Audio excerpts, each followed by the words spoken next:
Arfa. Saat ini sebagai pelaksana tugas dari Ketua Departemen Kurikulum Sekolah Kembara tahun 2025-2026 dan mengajak teman-teman di sini untuk sama-sama mendengarkan pemaparan dari tim desain pembelajaran atau learning design dari Departemen Kurikulum yang dikepalai oleh Kakanda Dewi Astri Amalia. Tapi sebelum mungkin kita mendengarkan pemaparan dari tim learning design, marilah kita buka pertemuan kita dengan sama-sama baca doa. Berdoa sesuai dengan agama dan kepercayaan masing-masing, berdoa dimulai.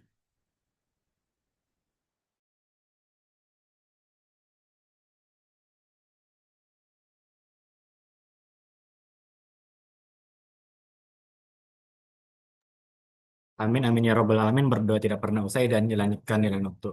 Mungkin untuk mengefisiensikan waktu, selanjutnya aku akan serahkan kepada Dewi selaku manajer desain pembelajaran untuk mengambil alih meeting pada malam kali ini. Dan mungkin bisa ngasih perkenalan singkat dulu ya, karena ini adalah momen pertama bagi Departemen Kurikulum untuk kumpul sebagai satu departemen, sehingga mungkin ada beberapa yang saling belum kenal. Kepada Dewi dipersilahkan. Oke, Sabar, jangan ngomong dulu.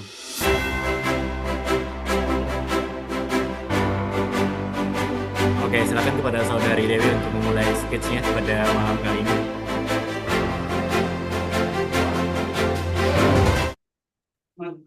oke. Terima kasih atas sambutannya. Wah, sangat meriah.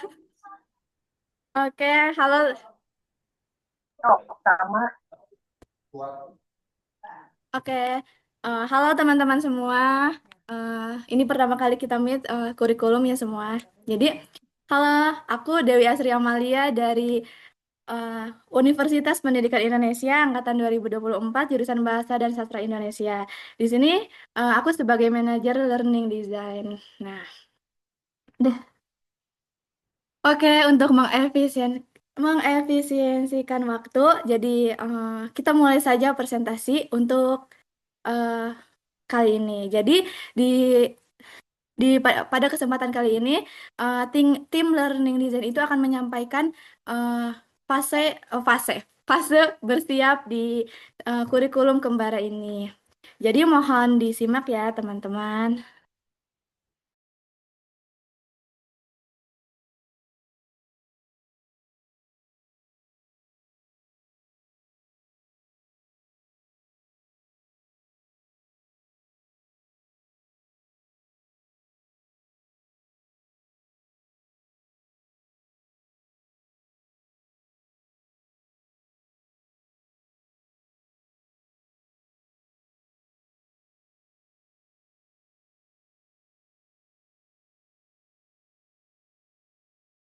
Apakah sudah terlihat, teman-teman?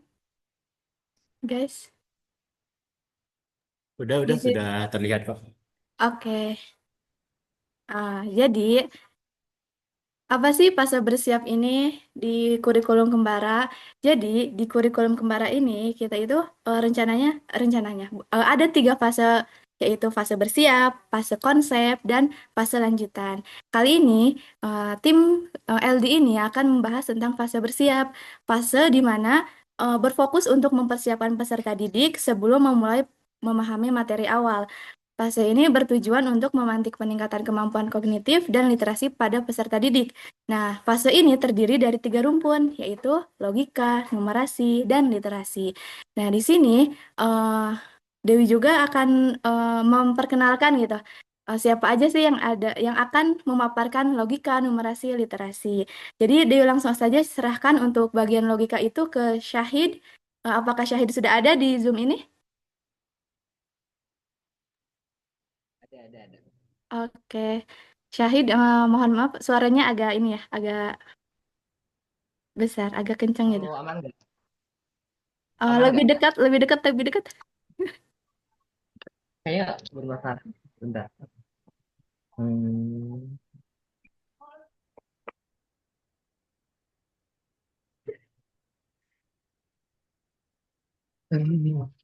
Halo, aman nggak? Aman, aman. Oke, uh, untuk logika ini akan dijelaskan oleh Syahid. Dewi serahkan kepada Syahid. Semangat. Oke, oke, ya. Mungkin boleh ke logikanya teh. Oke.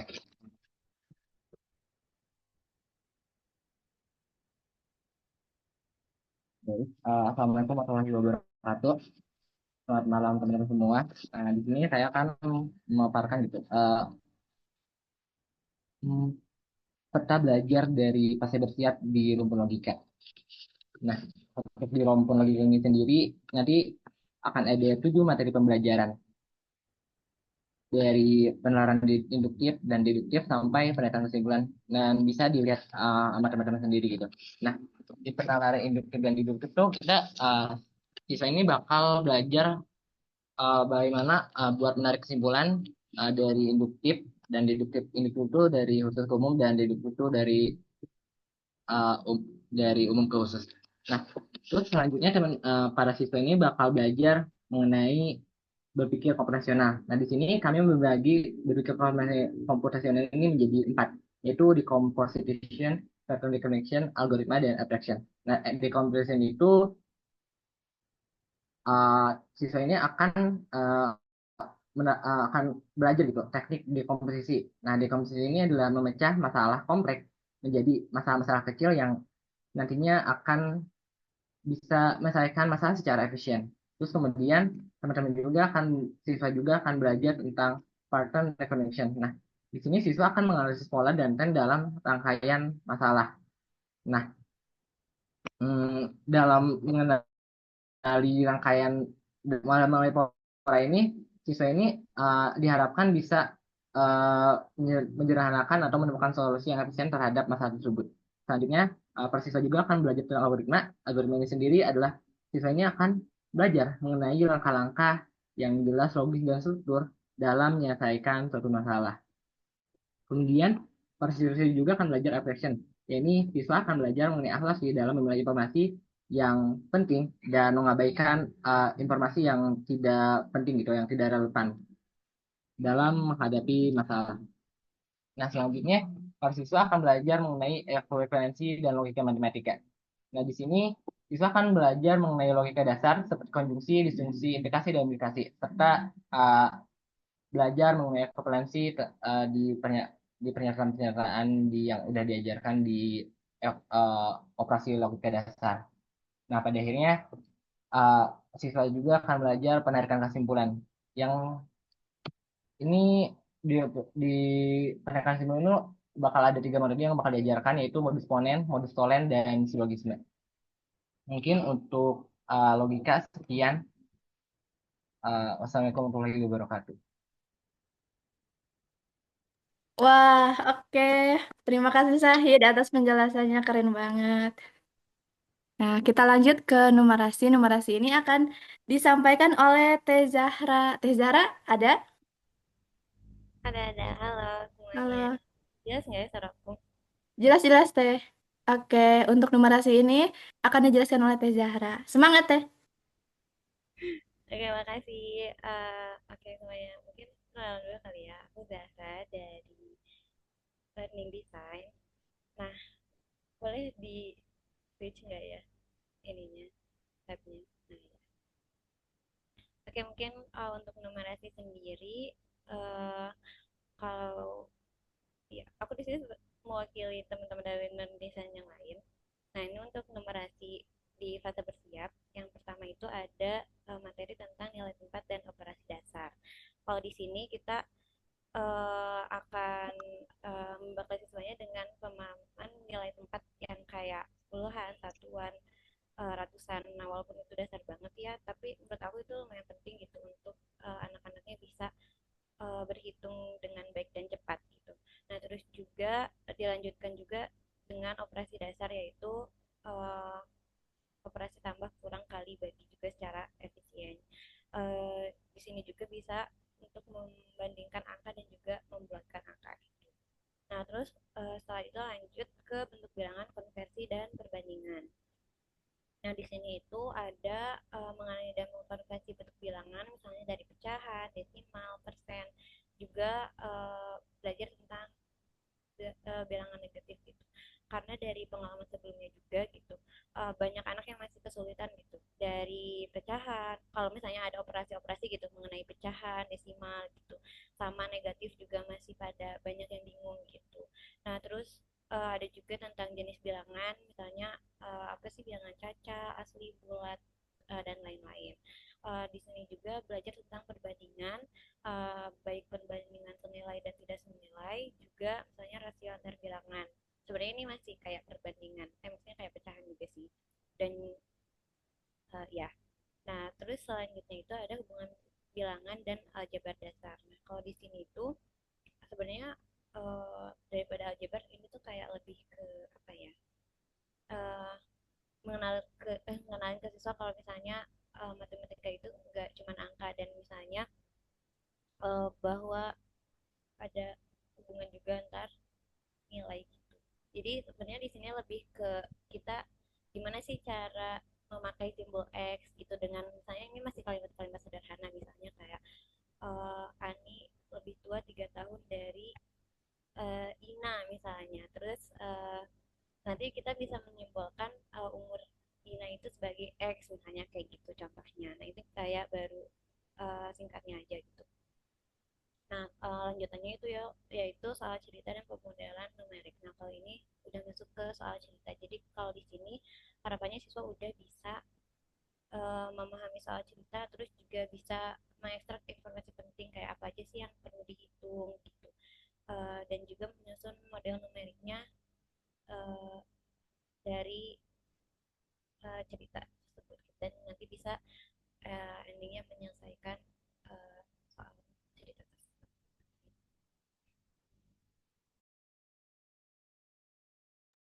Oke, terima kasih Teh Zahra. Wow, kita udah mau masuk ke fase terakhir, itu fase literasi. Sehubungan dengan anggota dari Learning Design Bahasa Indonesianya lagi sibuk organisasi, jadi ini Dewi yang ngejelasin. Nah, jadi di rumpun literasi ini berdasarkan hasil asesmen yang udah ada. Nah, di sini itu ada 6 materi yang ingin disampaikan di fase konsep. Jadi, fase, ada materi yang pertama itu ada mentari. Apa sih mentari? Jadi di sini itu menulis cerita sendiri. Jadi dari tim LD ini literasinya itu pengen pada pertemuan pertama ataupun kedua itu siswa itu diarahkan untuk menulis cerita karangannya sendiri berupa apa? Misalkan ini lebih ke teknis sih. Jadi pengajar itu menyajikan suatu beberapa gambar gitu. Nah, siswa ini bisa memilih salah satu gambar untuk dia jadikan cerita gitu. Nah, tujuannya apa? Tujuannya karena berdasarkan hasil asesmen kemarin itu siswa itu lebih suka teks yang berkaitan dengan kehidupan sehari-hari, namun belum terlalu familiar dengan teks-teks yang berhubungan dengan finansial, digital ataupun sains gitu. Nah, di sini itu lebih ditekankan untuk melihat gitu sejauh mana pembendaharaan kosakata siswa, terus kayak bagaimana siswa menyajikan suatu narasi, terus kita juga bisa melihat apa sih ya, penggunaan tanda baca itu, eh, tanda baca siswa pada narasi itu udah benar atau belum gitu. Jadi eh, di fase literasi ini, masa bersiap rumpun literasi ini, materi yang pertama itu ada mentari, menulis cerita sendiri. Nah, yang kedua itu ada makna dalam kata. Nah, apa sih? Mungkin teman-teman juga udah paham makna dalam kata. Jadi, materi ini akan mempelajari cara mengenali kosakata asing atau ilmiah dalam teks, memahami maknanya melalui konteks, dan menggunakannya kembali dalam kalimat baru secara tepat. Karena apa? Tadi balik lagi, setelah mentari ini, ternyata, oh, kita bisa tahu nih kosakata siswa ini ternyata belum banyak gitu. Nah, kita kenalkan tuh kepada kosakata asing yang emang atau ilmiah gitu yang emang seharusnya siswa kelas SMA itu, kelas 12 SMA itu udah mampu menguasainya gitu. Nah, yang materi ketiga itu ada cerita pendek nih, temukan ide pokok. Nah, di sini materi ini akan mempelajari cara menemukan ide pokok dalam paragraf cerita pendek, mengenali kalimat pendukungnya, dan menjelaskan keterkaitan antara keduanya secara runtut dan logis. Di sini siswa itu baru ceritanya itu cerita pendek yang berhubungan dengan mungkin bisa aja dongeng kayak gitu. Nah, materi yang keempat itu menyusun ringkasan dan simpulan bacaan. Nah, di sini siswa itu mempelajari cara menyusun ringkasan dan simpulan dari bacaan dengan mengidentifikasi informasi penting, menyusun ulang isi teks secara padat, serta menyimpulkan makna keseluruhan bacaan secara tepat. Yang kelima, itu ada membedakan fakta dan opini. Nah, di sini ini penting untuk siswa karena apa? Siswa bisa tahu gitu mana fakta, mana opini. Tapi harapannya itu dari apa ya? Disajikan itu dari teksnya bagaimana siswa bisa membedakan fakta dan opininya. Nah, yang keenam itu ada membaca dan menafsirkan grafik atau tabel. Di sini eh, siswa akan mempelajari dan menafsirkan informasi dari grafik atau tabel, memahami hubungan antar data, serta menarik kesimpulan logis berdasarkan penyajian visual tersebut. Nah, jadi dari ketiga rumpun ini, eh, dari LD ini mengharapkan siswa itu mampu apa ya? Mampu menguasai, bukan menguasai sih. eh, ada harapan luaran gitu dari tiga rumpun ini. Jadi misalnya logika mampu menyelesaikan permasalahan yang memiliki pola tertentu. Terus yang kedua itu siswa mampu memahami implikasi sederhana. Terus ketiga itu siswa memiliki kemampuan untuk mengeksplorasi permasalahan. Dari literasinya apa? Harapan luarannya yaitu siswa mampu memahami bacaan dengan cepat dan tepat. Nah, untuk luaran yang ini nggak harus apa ya? Selalu ini tuh harus bertahap karena apa? Karena kita bisa lihat siswa itu kan kadang ada yang apa ya? Ada yang hobi membaca, adapun yang enggak. Jadi ini tuh lebih ke bagaimana kitanya itu bisa membangkitkan motivasi siswa untuk ayo baca gitu, biar si luaran siswa ini yang mampu memahami bacaan dengan cepat dan tepat itu bisa terlaksana. Nah, yang kedua itu siswa mampu mengetahui informasi tekstual dan kontekstual pada bacaan. Yang ketiga itu luaran dari fase bersiap rumpun numerasi itu siswa mampu menggunakan operasi dasar pada bilangan bulat dan bilangan rasional. Terus yang kedua itu siswa mengenal struktur bilangan rasional sederhana. Yang ketiga itu siswa memahami cara memodelkan permasalahan matematika.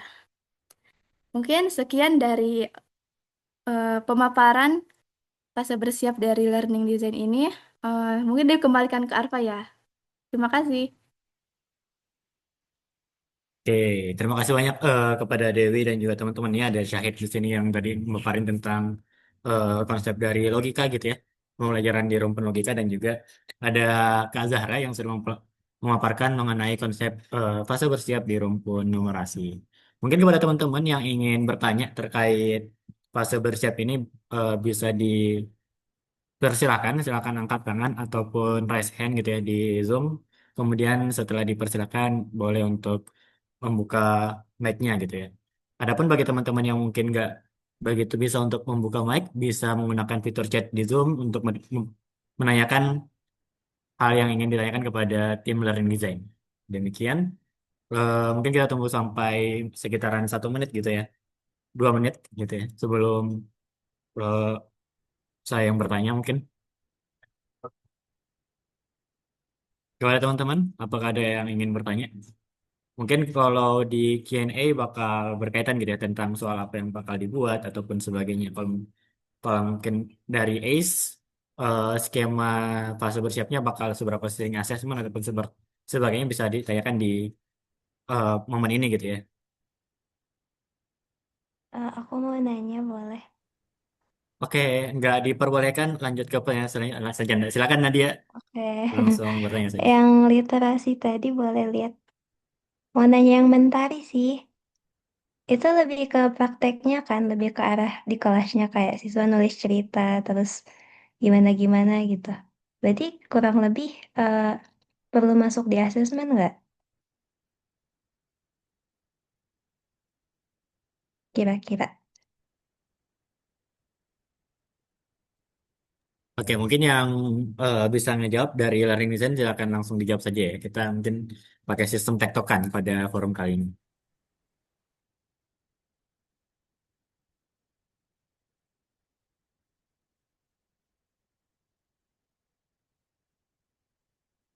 Oke, Dewi izin jawab ya, Nad. Untuk mentari ini Mm-mm. lebih baik apa ya? Masuk asesmen atau enggak gitu ya? Mm-mm. Kalau menurut Dewi enggak. Karena ini lebih ke bukan masuk Lebih ke materi. ah, lebih ke di Ya, kelasnya aja. ya betul. Lebih ke Oke, sependapat. menumbuhkan motivasi siswa gitu loh. Buat ayo cerita gitu, ayo nulis gitu. Hmm.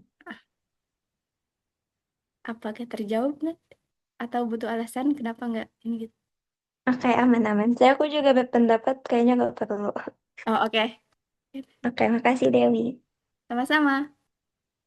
Oke, terima kasih Nadia dan juga Dewi yang sudah saling memberikan pertanyaan dan juga jawaban gitu ya.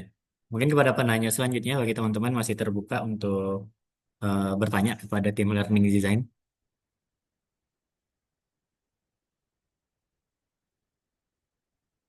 Kalau misalkan nggak ada, mungkin dari aku dulu kali ya.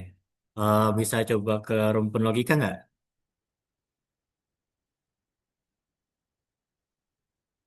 Oke, sebenarnya aku punya beberapa harapan gitu ya kepada teman-teman learning design. Salah satunya mungkin dari data hasil asesmen diagnostik kemarin bisa coba untuk ditelaah lebih lanjut. Memang butuh seperti apa sih siswa-siswa kita perlakuannya dan juga perlu metode yang seperti apa untuk mengajar ketertinggalan dari hasil asesmen diagnostik gitu ya, yang dilakukan oleh kurikulum beberapa pekan kemarin. Nah, di sini aku pengen bertanya. eh, Materi pembelajaran di sini kan ada penilaian induktif dan deduktif, decomposition, pattern recognition, dan sebagainya gitu ya. Mungkin satu hal yang aku pengen kasih masukan adalah penggunaan bahasa. Ketika kita menggunakan satu topik yang berbahasa Indonesia, rasa-rasanya kita seragamkan kali ya. Setiap topiknya jadi berbahasa Indonesia juga. Biar terkesan lebih, apa namanya, lebih, kalau nggak lebih apa ya, Mbak, lawan katanya ya. Pokoknya lebih itu ya, lebih. Oh, aku jadi kepikiran. Ya, pokoknya lebih teratur gitu. Lebih, oh, beneran jadi kepikiran ya. Ya kayak gitu, pokoknya maaf ya teman-teman. Pokoknya seperti itu ya. Jadi gunakan satu bahasa saja. Kalau misalkan yang mau bahasa Inggris semua, bahasa Inggris semua. Kalau misalkan mau bahasa Indonesia semua, bahasa Indonesia semua. Mungkin aku pengen nanya masalah ini sih. Eh, Pembagian materinya ini berdasarkan apa kayak gitu? Kenapa harus ada decomposition? Kenapa harus ada pattern recognition, algoritma, dan juga sebagainya gitu. Untuk diajarkan di rumpun logika di fase bersiap. Mungkin itu sih sebenarnya. Alasannya kenapa dibagi menjadi tujuh ini karena apa gitu, atas dasar apa? Oke. Syahid?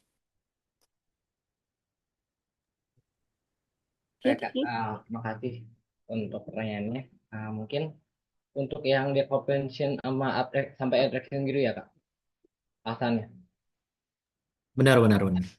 Oke, mungkin untuk decomposition, pattern recognition, algoritma dan aplikasi itu merupakan bagian dari berpikir operasional. Nah, untuk soal kemarin yang aku lihat dari asesmen diagnosis yang awal itu kan merupakan soal bebas ya. Soal bebas sendiri itu merupakan soal yang emang itu berupa tes untuk mengetes kemampuan berpikir operasional sendiri. Nah, jadi menurut aku karena memang dilihat dari mm, nilai siswa pun sendiri yang masih kurang. Nah, jadi aku harapnya kayak mereka tuh juga belajar lagi gitu mengenai berpikir konvensional yang udah yang empat itu, decomposition, paternalization, algoritma dan abstraction. Itu Kak. Oke, pembagiannya seperti apa? Berarti beneran sesuai dengan klasifikasi yang dimiliki oleh Bebras gitu ya? Iya. Oke. Apakah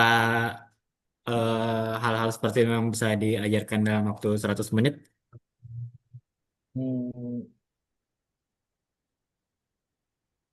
apakah ini ya?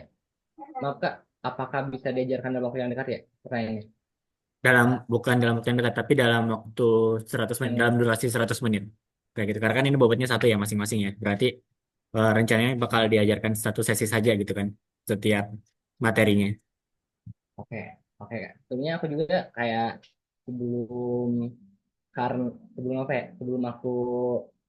Hmm, Sebelum aku menyusun ini aku juga kayak pengen tahu sih apa berita kapital itu dan aku pun nyari-nyari di internet kayak gitu dan rata-rata dalam pembagian waktu itu sekitar 20 sampai 30 menit gitu Kak dalam penyampaian materinya. Dan menurut aku dalam waktu 100 menit ini itu eh, cukup gitu Kak. Karena dilihat dari satu materinya itu sekitar 20 sampai 30 menit.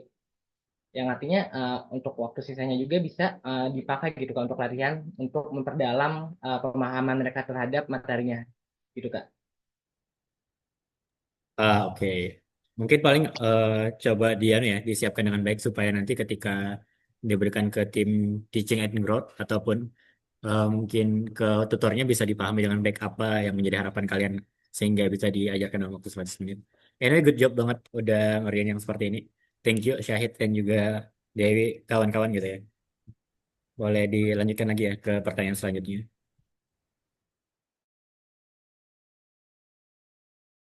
Oke, boleh silakan Nadia. Halo, suara aku kedengaran nggak?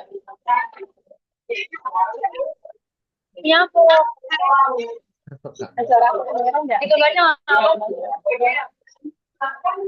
Jujur aja nggak apa. Jadi aku lagi buka kalau misalkan dia kan boleh kalau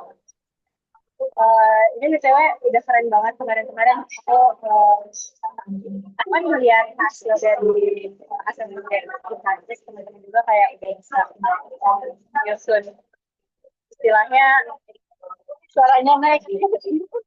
Oh, sorry. Udah menyusun pembelajaran apa yang dibutuhkan sama belakangnya itu udah ada. Cuman mungkin aku mau bertanya juga soalnya kan salah satu tujuan fase siap itu tadi yang udah dipaparkan Dewi kalau misalkan kita pengen menanamkan pemahaman yang kuat kan biar anak-anak ini punya bahan bakar dari segi kemampuan buat memahami materi-materi yang nanti akan dipelajari di fase selanjutnya dan terutama logika mungkin ini akan jadi salah satu hal yang paling krusial buat siswa-siswanya kan aku pengen tahu aja sih karena kalau mungkin untuk numerasi dan literasi aku lebih bayang ya metode pembelajaran yang bisa diterapkan sama pengajar itu seperti apa tapi kalau buat logika dari teman-teman Kalbi apa ya kayak metode pembelajarannya itu kira-kira kayak gimana aku ingin tahu aja sih mungkin itu aja sih.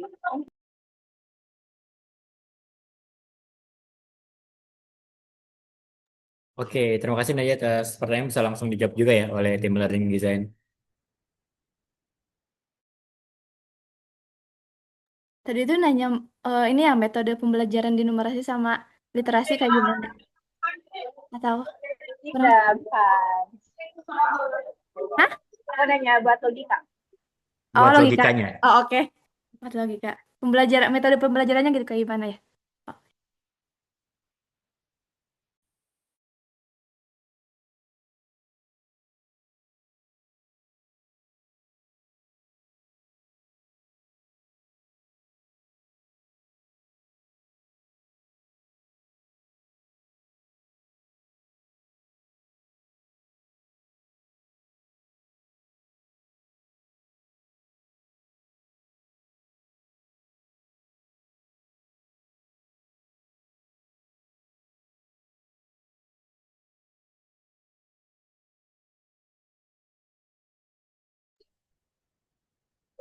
Ini memang dirinya yang solid atau aku ya?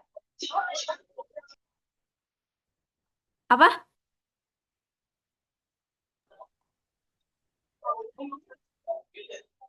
Enggak deh. Boleh dijawab ya, deh.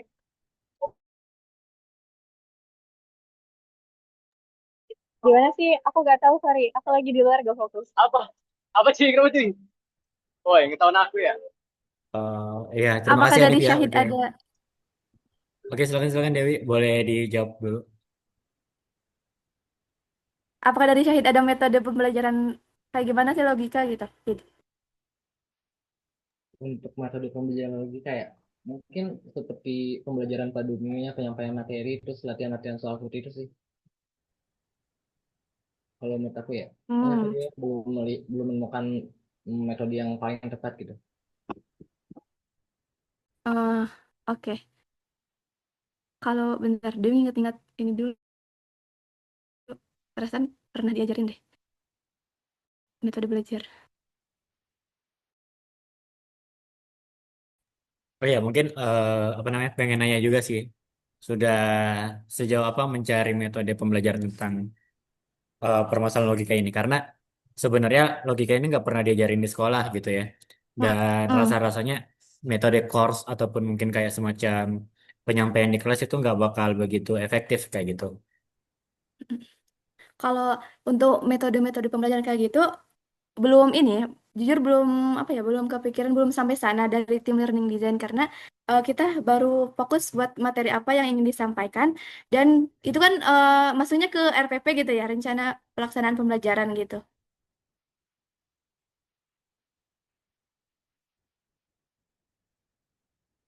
Mungkin RPP-nya ngebuat dia jadi lebih spesifik.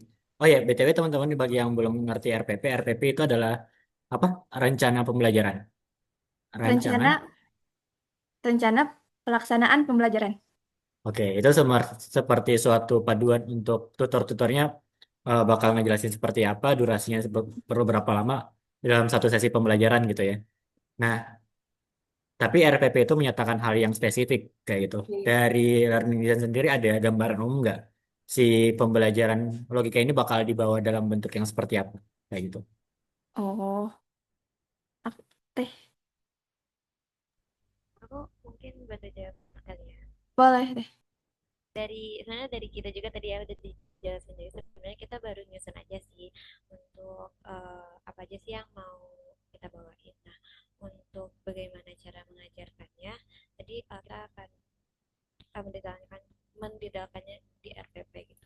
Nah, dan tadi bener ya kalau logika ini kita nggak pernah dapat juga di sekolah, jadi agak maksudnya nyari materinya juga mungkin akan lebih susah ya. Tapi kalau misalnya untuk uh, kalau kepikirannya ya akan lebih banyak ini sih latihan latihan soal gitu. Misalnya mungkin ditunjukin dulu misalnya contohnya pattern recognition atau nanti dirubah ya jadi bahasa Indonesia. Eh, Nanti ditunjukin dulu oh gimana sih caranya kayak gitu dengan contoh soal dulu. Nah, nanti baru biarkan mereka nge-explore dengan kita kasih soal-soal lain kayak gitu sih, lebih ke banyak soal aja sih karena kalau materinya sendiri ya mungkin lebih pendek ya misalnya dan juga enggak ini tapi emang lebih ke praktek sih dan latihan soal.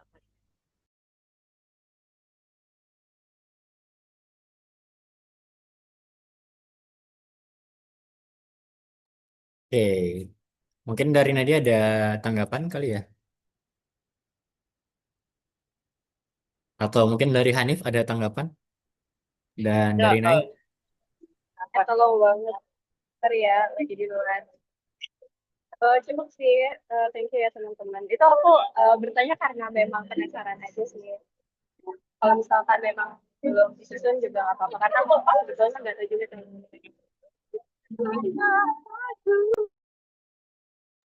Oke, mungkin tambahan dari aku mungkin boleh mulai dipikirkan gitu ya cara apa namanya cara mengajarkan logika ini karena logika ini agak tricky gitu cara belajarnya. Cara belajarnya tricky, cara mengajarkannya pun cukup tricky gitu ya.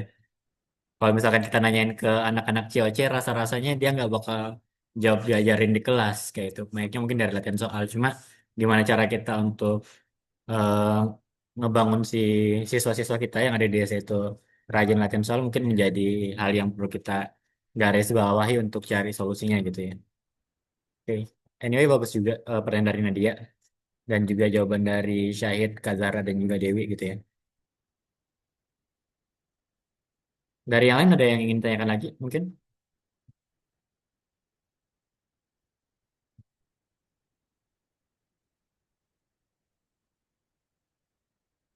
Atau mungkin ada tambahan dari learning design terhadap penyampaian pada malam kali ini? Jadi mau minta saran buat teman-teman gitu bisa aja apa ya kayak ih ada nih cara pengajaran di logika ini kayak kayak gini terus kayak literasi kayak gini gitu numerasi gitu. Jadi dibutuh banget saran dari kalian guys. Benar, benar, benar. Setuju, setuju, setuju. Kalau misalkan teman-teman ada yang nggak ingin bertanya tapi bisa memberikan saran pun anu ya, diperbolehkan selebar-lebarnya untuk digunakan pada forum kali ini. Ataupun mungkin kalau misalkan bakal akan kepikiran di waktu yang akan datang, boleh juga langsung disampaikan ke Dewi gitu ya sebagai manajer dari desain pembelajaran. Ada lagi yang ingin bertanya atau mungkin memberikan saran?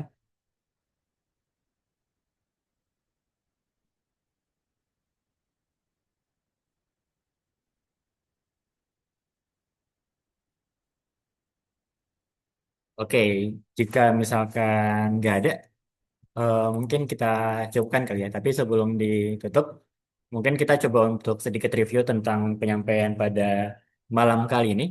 Dan mungkin reviewnya nggak dari ke tim learning design, tapi kita akan coba manggil salah satu dari teman-teman kurikulum. Boleh kepada saudari Aurora, coba untuk menjelaskan apa yang didapatkan pada Zoom kali ini. Emang ada yang namanya Aurora?